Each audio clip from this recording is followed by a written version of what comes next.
வணக்கம். இன்றைய இந்த விரிவான அலசலுக்கு உங்கள வரவேற்கிறோம். உங்க கூட பேசுறதுல ரொம்ப மகிழ்ச்சி. வணக்கம். ஆமா, இன்னைக்கு நம்ம பேச போற விஷயம் நம்ம எல்லாருக்குமே ரொம்ப முக்கியமான ஒண்ணு. நம்ம உடல். ஆமா, உங்களுக்கு கிடைச்ச மூலங்கள் அடிப்படையில உடல பத்தி ஒரு ஒரு புது பார்வை, ஒரு ஆச்சரியமான பார்வைன்னு கூட சொல்லலாம். அத பத்தி தான் பார்க்க போறோம். ஆமா. ஏன்னா பொதுவா உடல நாம எப்படி பார்க்கறோம்? ஒரு மெஷின் மாதிரி, இல்லையா? கார் மாதிரி. சரிதான். இல்லனா எல்லாம் ஜீன்ஸ்ல எழுதி வச்சிருக்கு, மரபணு தான் எல்லாம்னு நினைக்கிறோம். ஆனா இந்த மூலங்கள் கொஞ்சம் வித்தியாசமா சொல்லுது. ஆமா. உடல்ங்கிறது வெறும் எலும்பு இல்லையா? அது மனசு, நம்ம விழிப்புணர்வு, அப்புறம் என்ன சொல்றது? ஆற்றல், எனர்ஜி. இது எல்லாத்தோடையும் ரொம்ப ஆழமா பின்னி பிணைஞ்சிருக்குன்னு சொல்றாங்க. கரெக்ட். நம்ம உடல நாமளே எப்படி ரீப்ரோகிராம் பண்றது, மறுசீரமைக்கிறது, அத பத்தி தான் இன்னைக்கு ஆழமா பார்க்க போறோம். சரிதான். இது நீங்க சொன்ன மாதிரி தீபக் சோப்ரா மாதிரியான சிந்தனையாளர்களின் கருத்துக்களோட ஒத்துப்போகுது. இந்த மைண்ட் பாடி கனெக்ஷன், அதாவது மனம் உடல் இணைப்பு எவ்வளவு பவர்ஃபுல்லானது. ஹம். அப்புறம் உடல்ங்கிறது வெறும் பொருள் இல்ல, அது ஆற்றல் வடிவங்களோட ஒரு தொகுப்பு. ஆன்மாவோட பங்கு என்ன, இந்த மாதிரி பல விஷயங்களை இந்த மூலங்கள் தொட்டு பேசுது. சரி. அப்போ நம்ம நோக்கம் என்னன்னா, இந்த மூலங்கள்ல இருக்கிற முக்கியமான விஷயங்களை எடுத்து உங்ககிட்ட பகிர்ந்துக்கணும். இதுல சிலது உங்கள ஆச்சரியப்படுத்தலாம். உங்க உடல் ஆரோக்கியம் பத்தின உங்க பார்வையே இது மாத்தலாம். ஆரம்பிக்கலாமா? நிச்சயமா. முக்கியமா இந்த கருத்துக்கள் எல்லாம் நடைமுறையில நம்ம ஆரோக்கியத்தையும் வாழ்க்கை தரத்தையும் எப்படி உண்மையிலேயே பாதிக்க முடியும்னு புரிஞ்சுக்க முயற்சி பண்ணுவோம். ஓகே. முதல் விஷயம், அந்த பழைய பார்வை இருக்குல்ல, உடல் ஒரு இயந்திரம், மரபணு தான் விதி. இத தாண்டி பார்க்கணுங்கிறது. ஆமா. ம். மூல ஆசிரியர் கூட அவர் ஆரம்பத்துல மெடிக்கல் ஃபீல்ட்ல அப்படிதான் நினைச்சாராம்.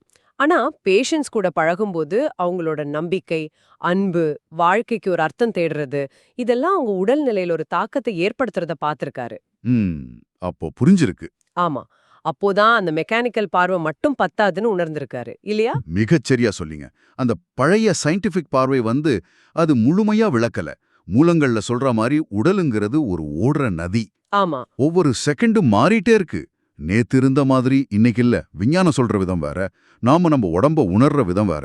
அதுக்கு நடுவுல ஒரு பெரிய கேப் இருக்கு. இங்கதான் இது ரொம்ப இன்ட்ரெஸ்டிங்கா மாறுது. நம்மளோட எண்ணங்கள், உணர்வுகள், நம்ம நம்பிக்கைகள், நம்ம எவ்வளவு விழிப்புணர்வோட இருக்கோம், இது எல்லாமே நம்ம உடலை நேரடியா பாதிக்குதுன்னு மூலங்கள் ரொம்ப அழுத்தமா சொல்லுது. நிச்சயமா. நீங்க யோசிச்சு பாருங்களேன். ஒரு புது ஸ்கில் கத்துக்கும் போது மூளையில புது நியூரல் பாத்வேஸ் உருவாகுது. உங்க மூடு மாறினா உங்க உடம்புல ஒவ்வொரு செல்லோட கெமிஸ்ட்ரியும் மாறுது. ஆமா. எக்ஸசைஸ் பண்ணா எலும்பு, தசை வலுவாகுது. சரி, ஆனா உங்க எண்ணங்கள், அது உங்க ஜீன்ஸோட செயல்பாட்டையே பாதிக்குதுன்னு சொல்றாங்க. ஆ. உங்க ரிலேஷன்ஷிப்ஸ் எப்படி இருக்குங்கிறது உங்க இம்யூன் சிஸ்டத்தை மாத்துது. இது ஆச்சரியமா இல்ல? இதுக்கு இதுக்கு ஒரு சூப்பரான உதாரணம் அந்த மூலத்துல இருக்கு. செல்போன் பத்தின ஒரு பரிசோதனை. ஓ, சொல்லுங்க. சில பேர்கிட்ட ஒரு போலி செல்போனை கொடுத்து இது உங்க உடம்புல வலியை உண்டாக்கும்னு சும்மா சொன்னாங்களே. ம். அவங்க மூளையில வலி உணர்ற மையங்கள் நிஜமாவே தூண்டப்பட்டு அவங்க நிஜமான வலிய உணர்ந்திருக்காங்க. இதை எம்ஆர்ஐ ஸ்கேன்லயே பார்த்திருக்காங்க. அடங்கப்பா. இதுக்கு பேரு நோசிபோ விளைவு, அதாவது பிளசிபோவுக்கு எதிர்மறை. நம்ம எதிர்மறையான எதிர்பார்ப்பே உடம்புல பாதிப்பை உண்டாக்கலாம். ஓஹோ. இது நம்ம விழிப்புணர்வு, நம்ம யதார்த்தத்தை எப்படி உருவாக்குது, சில சமயம் நோய்களை கூட எப்படி உருவாக்கலாங்கிறதுக்கு ஒரு சக்தி வாய்ந்த உதாரணம். மூலத்துல இன்னும் ஒருபடி மேல போய் அனோரெக்சியா இல்ல பிஎம்எஸ் மாதிரி சில நோய்கள் ஒரு குறிப்பிட்ட காலத்துல சமூகத்துல அதிகமா பரவி அப்புறம் குறையறது கூட. ஆமா. ஒருவேளை சமூகத்தோட கூட்டு மனநிலை, கூட்டு விழிப்புணர்வு மாற்றங்களோட சம்பந்தப்பட்டிருக்கலாமோன்னு ஒரு கேள்வி எழுப்புறாங்க. ரொம்ப யோசிக்க வைக்குது. மூலத்துல ஒரு முக்கியமான வரிசை சொல்லிருக்காங்க.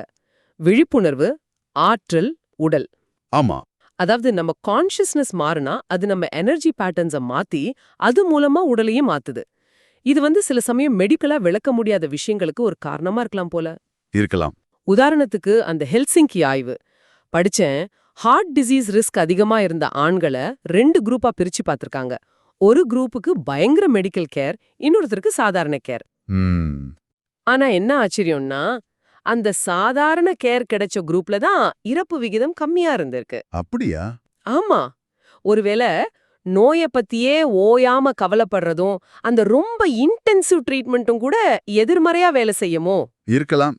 இல்லாட்டி இல்லாட்டி அந்த இமோஷனல் ரெசிலியன்ஸ், அதாவது உணர்ச்சி ரீதியா எவ்வளவு ஸ்டேபிளா இருக்குங்கிறது பிசிக்கல் ஃபேக்டர்ஸை விட நீண்ட ஆயுளுக்கு முக்கியம்னு ஒரு கண்டுபிடிப்பு சொல்றாங்க. இதெல்லாம் விழிப்புணர்வோட முக்கியத்துவத்தை தானே காட்டுது.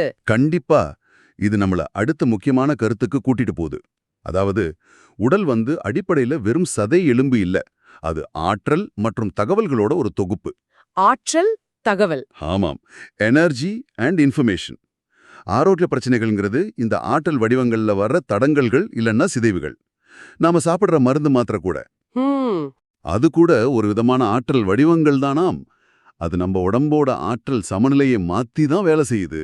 உதாரணமா பென்சிலின் மாதிரி ஆன்டிபயோட்டிக்ஸ் பாக்டீரியாவோட எனர்ஜி சிஸ்டத்தை தாக்குது. அதே சமயம் நமக்கும் சில சைடு எஃபெக்ட்ஸ் வரலாம் இல்லையா? அது நம்ம ஆற்றல் அமைப்புலையும் ஒரு மாற்றத்தை ஏற்படுத்துறதால தான். ஓ, அப்படியா? சரி. அப்போ இந்த ஆற்றலை கண்ணால பார்க்க முடியாட்டாலும் நம்ம எண்ணங்கள், உணர்வுகள் மாதிரி சின்ன சின்ன விஷயங்கள் அதை கட்டுப்படுத்துதுன்னு சொல்றீங்க. ஆமா, மூலங்கள் அதான் சொல்லுது. நீங்களே யோசிங்க, ஒரு கெட்ட நியூஸ் கேட்கும்போது உடனே உடம்புல ஒரு மாதிரி ஆகுது இல்லையா? ஆமாம், படபடப்பு வரும். அந்த மாதிரி துக்கம் மாதிரி ரொம்ப ஆழமான உணர்வு ரொம்ப நாள் நீடிச்சா அது நம்ம உடம்போட எனர்ஜி சிஸ்டம்ல ஒரு சிதஞ்ச வடிவமா, டிஸ்டார்டட் பேட்டர்னா மாறி உடம்பையே பாதிக்கலாம். இதுதான் பல பாரம்பரிய மருத்துவ முறைகளோட அடிப்படை. உதாரணத்துக்கு சீன மருத்துவத்துல சொல்ற கீகாங். ஆமா, கேள்விப்பட்டிருக்கேன். அது அந்த உயிராற்றல், அவங்க அதை சீன்னு சொல்றாங்க. பிரபஞ்ச உயிர் சக்தி, அதை பேலன்ஸ் பண்றதும் ஸ்ட்ரென்தன் பண்றதும் தான் அதோட நோக்கம். அந்த கீகாங் பத்தி ஒரு கதை கூட இருக்குல்ல மூலத்துல, கிராஹாம் சாம்னு. ஆமாமா, கிரஹாம்ங்கிறவரு பார்க்கின்சன்ஸ் நோயால பாதிக்கப்பட்ட சாம்ங்கிறவருக்கு தூரத்துல இருந்தே கீகாங் மூலமா சிகிச்சை கொடுத்ததா சொல்றாங்க. இதுக்கு பின்னால இருக்கிற ஐடியா என்னன்னா, மனசோட நோக்கத்தை வச்சு உடம்போட எனர்ஜி ஃப்ளோல இருக்கிற வீக்கான இடங்களை சரி பண்ண முடியுங்கிறது தான். தூரத்துல இருந்தேவா? ஆமா, மூலங்கள் அப்படிதான் சொல்லுது. தூரத்துல இருந்தும் இது சாத்தியம்னு. இன்னொரு உதாரணம் சொல்றாங்க பாருங்க, தசை பரிசோதனை, மசில் டெஸ்டிங். எப்படி? ஒருத்தர் தன்னோட கையில ஆற்றல் கீழே போற மாதிரி மனசுக்குள்ள கற்பனை பண்ணினா அவரோட கை பலவீனமாயிடுதான். அதே ஆற்றல் மேல போற மாதிரி கற்பனை பண்ணினா கை பலமாகுதான். நிஜமாவா? ஆமா, இது ஆற்றல் புலம் என்கிற கான்செப்டோட சம்பந்தப்பட்டது. அதாவது சிகிச்சை கொடுக்கிறவரும் வாங்கிக்கிறவரும் ஏதோ ஒரு விதத்துல ஒரே எனர்ஜி ஃபீல்டுக்குள்ள கனெக்ட் ஆயிருக்காங்கன்னு அர்த்தம். இது இது கொஞ்சம் நம்புறதுக்கு கஷ்டமா தான் இருக்கு, தூரத்துல இருந்து ஆற்றல் அனுப்புறதுங்கிறதெல்லாம். ஆனா சரி, அடுத்து நாம பார்க்க போற விஷயம் மரபணுக்கள் பத்தின நம்ம எண்ணத்தையே மாத்தும் போல இருக்கே. ஆமா, ஜீன்ஸ் தான் விதி, அப்பா அம்மாவுக்கு இருந்தா நமக்கும் வரும், இந்த மாதிரி விஷயங்களை கேள்வி கேக்குது இந்த மூலங்கள். மரபணுங்கிறது ஒரு நிரந்தர விதி இல்லையா? இல்ல. அது நம்ம அனுபவம், நம்ம வாழ்க்கை முறை, ஏன் நம்ம எண்ணங்களுக்கு ஏத்த மாதிரி ஆன் ஆஃப் ஆகுமா? ஆமா, எபிஜெனடிக்ஸ் அதான் சொல்லுது. சுற்றுச்சூழல் காரணிகள் எல்லாம் சேர்ந்ததுதான் அது. கரெக்ட். மரபணு ஒரு ப்ளூ பிரிண்ட் மாதிரி இருக்கலாம், ஆனா நாம போற பாதை நம்ம அனுபவத்தால மாறுது. இதுக்கு ஒரு நல்ல உதாரணம் எலிகள் மேல செஞ்ச ஆய்வு. சொல்லுங்க. தாய்கிட்ட இருந்து நல்ல கவனிப்பு கிடைச்ச குட்டி எலிங்க கண்டுக்காம விடப்பட்ட எலிங்களை விட ஹெல்தியாவும் ஸ்ட்ரெஸ்ஸை நல்லா ஹேண்டில் பண்றதாவும் வளர்ந்துருக்கு. ஓகே. ஆனா இன்னும் ஆச்சரியம் என்னன்னா, அந்த கண்டுக்காம விட்ட தாய் எலிகிட்ட வளர்ந்த பெண் எலிங்க அதுகளும் தங்களோட குட்டிகளை அதே மாதிரி கண்டுக்காம விட்டுருக்கு. ஆடா. இது என்ன காட்டுது? அந்த கவனிப்பு, அரவணைப்புங்கிற அனுபவம் ஜீன்ஸ்ல நேரடியா மாற்றம் இல்லாமலே அதோட செயல்பாட்டை மாத்தி அந்த மாற்றம் அடுத்த தலைமுறைக்கு கூட போகலான்னு காட்டுது. இதுதான் எபிஜெனடிக்ஸ்னு சொல்றது. வாவ்! மரபணு மட்டும் இல்ல, நம்ம மூளையும் நம்ம நினைக்கிறத விட ரொம்ப பிளாஸ்டிக், நெகிழ்வுத்தன்மை கொண்டது இல்லையா? நியூரோபிளாஸ்டிசிட்டி. ஆமாம். டாக்டர் பாக்வாய் ரீட்டாவோட அந்த பிரெயின் போர்டு கருவி ஆய்வு அது நிஜமாவே பிரமிப்பா இருக்கு. ஆமா ஆமா, பார்வை இல்லாதவங்க நாக்குல வச்ச ஒரு கருவி மூலமா வர்ற எலக்ட்ரிக்கல் சிக்னல்ஸை வச்சு மூளையோட பார்வை பகுதியை ஆக்டிவேட் பண்ணி அந்த சிக்னல்ஸை படங்களா பார்க்க கத்துக்கிட்டாங்களாம். யோசிச்சு பாருங்க, நாக்கு மூலமா பாக்குறது. அதே மாதிரி ஆக்சிடென்ட்ல பேலன்ஸ் போன ஒரு லேடி இந்த கருவியை வச்சு ட்ரெயின் பண்ணி அப்புறம் கருவி இல்லாமலே நார்மலா நடக்க ஆரம்பிச்சிட்டாங்க. இது என்ன சொல்லுது? நம்மளோட தீவிரமான தேவை, நம்ம நோக்கம், இதெல்லாம் நம்ம உடம்புலயும் மூளையிலயும் மறைஞ்சிருக்கிற அபாரமான திறமைகளை வெளிக்கொண்டு வர முடியும்னு காட்டுது. நிச்சயமா, மூளை தன்னைத்தானே மாத்தி அமைச்சுக்குது. இது நம்மள அடுத்த கட்டத்துக்கு, அதாவது ஆன்மாங்கிற கருத்துக்கு கூட்டிட்டு போகுது. மூலங்கள்ல ஆன்மாவை வெறும் மத நம்பிக்கையா மட்டும் பார்க்கல. அப்போ எப்படி பாக்குறாங்க? அது வாழ்க்கையோட அடிப்படை ஆதாரம், நம்ம மனசு உணர்ச்சிகள் உருவாகிற இடம், அன்பு, உண்மை, அழகு இந்த மாதிரி உயர்ந்த குணங்களோட ஊற்றுக்கண் அப்படிங்கிறாங்க. ஆன்மாவுக்கும் உடம்புக்கும் நடுவுல ஒரு தொடர்ச்சியான ஃபீட்பேக் லூப் ஓடிட்டே இருக்கு. நாம தான் ஏதோ காரணத்தினால மனசையும் உடம்பையும் ஆன்மாவையும் தனித்தனியா பிரிச்சு பார்த்துட்டோம். அந்த பிரிவினை தான் உண்மைன்னு நம்பிட்டோம். ஆமா. ஆன்மாவ ஆன்மீக உடல் இல்லனா ஆற்றல், விழிப்புணர்வோட நுட்பமான உடல்னு கூட சொல்றாங்க மூலங்கள்ல. ஆமா, சட்டல் பாடி. இந்த நுட்பமான உடல் நம்ம பிசிக்கல் பாடியோட சேர்ந்து வேலை செய்யுது. தர்ஷன்ங்கிற இந்திய கான்செப்ட் கூட இங்க நல்லா பொருந்துது இல்லையா? ஆமா. அதாவது ஒரு குரு இல்ல துறவி மாதிரி ஆன்மீகத்துல உயர்ந்தவங்க பக்கத்துல இருந்தாலே ஒரு பாசிட்டிவ் எனர்ஜி கிடைக்கும், உள்ளுக்குள்ள மாற்றம் வரும்னு சொல்றது. சரிதான். அத மூலங்கள் எதோட ஒப்பிடுதுன்னா, திபெத் புத்த துறவிகள் கருணை, அன்பு இதையெல்லாம் நினைச்சு தியானம் பண்ணும்போது அவங்க மூளையில, குறிப்பா பாசிட்டிவ் எமோஷன்ஸோட சம்பந்தப்பட்ட இடது முன்மூளை பகுதியில காமா அலைகளோட ஆக்டிவிட்டி பயங்கரமா அதிகமாகுதாம். ஓ. அதே மாதிரி நாம இன்னொருத்தர் ஒரு செயல் செய்யறத பார்க்கும்போது நம்ம மூளையில இருக்கிற கண்ணாடி நியூரான்கள், மிரர் நியூரான்ஸ் தானா ஆக்டிவேட் ஆகுது. அப்போ நம்ம மூளைக்கு இந்த மாதிரி உயர்ந்த ஆன்மீக குணங்களை உள்வாங்கவோ இல்ல அதோட ரெசனேட் ஆகவோ திறமை இருக்கா? இது ஒரு முக்கியமான கேள்வி. இத வழிகாட்டுதல், வாழ்க்கையோட நோக்கம் இதோடயும் இணைக்கலாம் இல்லையா? ஆமா, நம்ம எல்லாருக்குள்ளேயும் ஒரு இன்னர் கைடன்ஸ், ஒரு உள்ளுணர்வு இருக்கு. அத ஆன்மா மூலமா நம்ம அணுக முடியும்னு மூலங்கள் சொல்லுது. நம்ம நோக்கம் என்னவா இருக்கணும்னா, அந்த கைடன்ஸோட கனெக்ட் ஆகி நம்ம அனுபவங்கள் மூலமா நம்ம தொடர்ந்து வளரணுங்கிறது தான். இதுக்கு அந்த கேரியோட கதை உதாரணம் சொல்றாங்கல்ல. தொழில்ல பெரிய அடி வாங்கிட்டு, ஆமா, அவரு துவண்டு போகாம தனக்கு வர்ற உள்ளுணர்வுகள், சின்ன சின்ன சிக்னல்ஸ், கனவுகள் இதையெல்லாம் வச்சு தனக்கான புது வழியை கண்டுபிடிச்சு ஜெயிக்கிறார். அவர் தன்னோட ஆன்மாவோட வழிகாட்டுதல நம்பினாரு. ஆனா இந்த ஆன்மாவோட வழிகாட்டுதல கேட்கறதுக்கும் அந்த ஆற்றலை பெறறதுக்கும் ஒரு பெரிய தடை இருக்குமே, நம்ம ஈகோ, அகந்தை. மிக சரியான பாயிண்ட். இந்த ஈகோ தான் பயம், பழைய காயங்கள், பழக்க வழக்கங்கள், நான் சொல்றது தான் சரிங்கிற பிடிவாதம் இதையெல்லாம் வச்சு நமக்குள்ள ஒரு சுவர் மாதிரி எழுப்புது, மன ரீதியாவும் உணர்ச்சி ரீதியாவும். ஆமா. இந்த சுவர் தான் ஆன்மா கிட்டேருந்து வர்ற அந்த ஆற்றல் ஓட்டத்தை தடுக்குது. மூலத்துல ஒரு உதாரணம் சொல்றாங்க. ஒரு அரசியல் கார்ட்டூன் வீடியோவை பார்த்து ஒரு லேடிக்கு பயங்கர கோவம் வருது. அந்த கோவம், அந்த எதிர்ப்பு இதெல்லாம் ரொம்ப டைட்டான ஆரோக்கியமில்லாத எனர்ஜி பேட்டர்ன்ஸா வெளிப்படுது. இது ஈகோவோட வெளிப்பாடு. இது உடம்புக்கும் மனசுக்கும் தேவையில்லாத அழுத்தத்தை கொடுக்குது. அப்போ இந்த ஈகோ பேஸ்டு எதிர்வினை ஆற்ற ரியாக்டிவ் பழக்கங்களை விடணும்னு சொல்றாங்க. கண்டிப்பா அதை விட வேண்டியது ரொம்ப முக்கியம். இதுக்கு ஜோடானுங்கிற ஒரு பெண்மணியோட கதை ஒரு நல்ல உதாரணம். அவங்களோட திருமண வாழ்க்கை ரொம்ப பிரச்சனையில இருந்திருக்கு. சரி. அவங்க என்ன பண்ணாங்கன்னா, தன்னோட கணவரை குறை சொல்றதையும் அவரோட செயல்களுக்கு உடனே கோவப்படுறதையும் நிறுத்திட்டாங்க. அதுக்கு பதிலா தனக்குள்ள வர்ற கோவம், வருத்தம், அந்த செல்ஃப் பிட்டி இதுக்கெல்லாம் அவங்களே பொறுப்பெடுத்துக்கிட்டாங்க.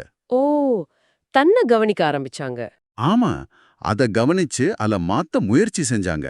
என்ன ஆச்சரியம்னா, அவங்க தன்னை மாத்திக்க ஆரம்பிச்சதும் அவங்க கணவரோட நடத்தையிலையும் அவங்க உறவுலையுமே நல்ல மாற்றங்கள் வர ஆரம்பிச்சது. இது எதை காட்டுது?